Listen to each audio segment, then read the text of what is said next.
Экономика министринин орун басары Элдар Абакиров. Быйыл биз жашыл экономика жумалыгын өткөзүп атабыз. Негизи жылына бир эле жолу форум өтчү да. Быйыл болсо ошо жумалык кылып атабыз. Бир жумалык жашыл экономика. Бүгүн биринчи күн болуп атат. Мына 15-октябрь. Бул 20-октябрга чейин созулат. Негизги бул иш-чаранын максаты биз ушул өзгөчө биздин мамлекеттик органдарга, элге, бизнеске түшүндүрүп берүү. Жашыл экономика деген эмне себептен жашыл экономика болуш керек? Бул жерде айта турсак ар кандай моменттер бар.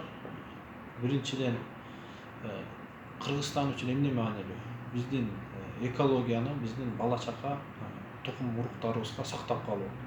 Биздин таза сууну, таза абаны, жайыттарды, бүгүнкү күндө бир жакшы эмес көрүнүштөр бар. Бизде 10,5 миллионго жакын гектар жайытыбыз болсо, ошонун көбү уже деградация болуп калган. Анткени ошол биз малды кандай кармайбыз, ошол эле уйдун, эгер уй жайыттарда оттосо, бул жайытка таасири мындай негативдүү болот экен да. Бирок кой менен жылкы анча негатив алып келбейт.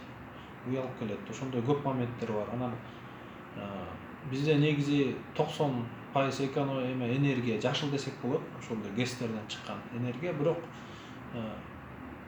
ошол кышында биз колдонгон ТЭЦ жана биздин машинелердин таасири Бишкектин абасына, башка шаарларында абасына машинелердин таасири өтө терс таасир этип, ден соолукка таасир этип атат. Анан онкологдор менен сүйлөшсөңөр, рак оорусу жылдан жылга жашарып баратат. Ушул биздин эмеге өпкөгө тиешелүү көп оорулар пайда болуп атат. Мунун баары экология. Бул трендти убагында мындай бурбасак туура жака, бул жылдан жылга жамандап барып, суубуз кирдейт, жерибиз бузулат, аба кирдейт. Анан бул жакшы жакка барбайт. Ошон үчүн бул жумада биз баардык, мындай айтканда, биздин коомдун мүчөлөрүнө маалымат беребиз. Жашыл экономика кантип ушунун баарын узак мөөнөттө сактап калыш керек. Эгер өндүрүш кылсак, бул жашыл экономикага мындай дос өндүрүш болуш керек. Дос деген эмне? Ошол абаны бузбаган, сууга, жерге бир жаман экологияга таасир эткен зыяндуу заттарды чыгарбаган, ошол органикалык айыл чарба дейбиз. Эгер айыл чарбада жана инсектицид, гербицид, пестицид деген эмелерди колдонсо, жанагындай химиялык удобренияларды, булар албетте кыска мөөнөттө мындай түшүмдү көбөйтөт, бирок узун мөөнөттө жерди уулантып салат. Бара-бара бул органикага жатпайт. Бара-бара биздин жерибиз өтө көп эмес, сугатка жарактуу, айыл чарбага жарактуу жерибиз аз эле чындыгында айтканда.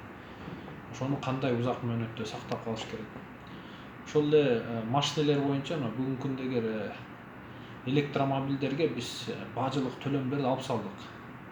Ошол эле кезде бир жашыл экономикага тиешелүү өндүрүшкө бир жабдыктар келсе, биз аларды дагы салыктардан жана бажы төлөмдөрдөн бошотуп атабыз четинен.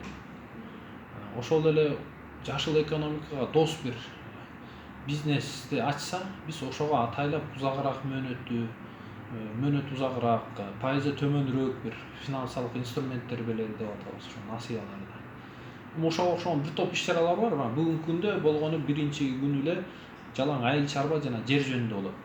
Бизде негизи жогорку кеңеш менен жашыл экономиканы колдонуу боюнча концепция кабыл алынган жогорку кеңеш тарабынан.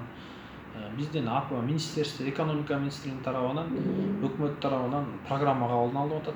Ошол программада бүгүн жер колдонуу жана айыл чарбага тиешелүү жагын бир топ маселелерди талкуулап, ошол жерден бир жакшы ойлор болсо, ошол программага баары камтылып, анан бекитилет да.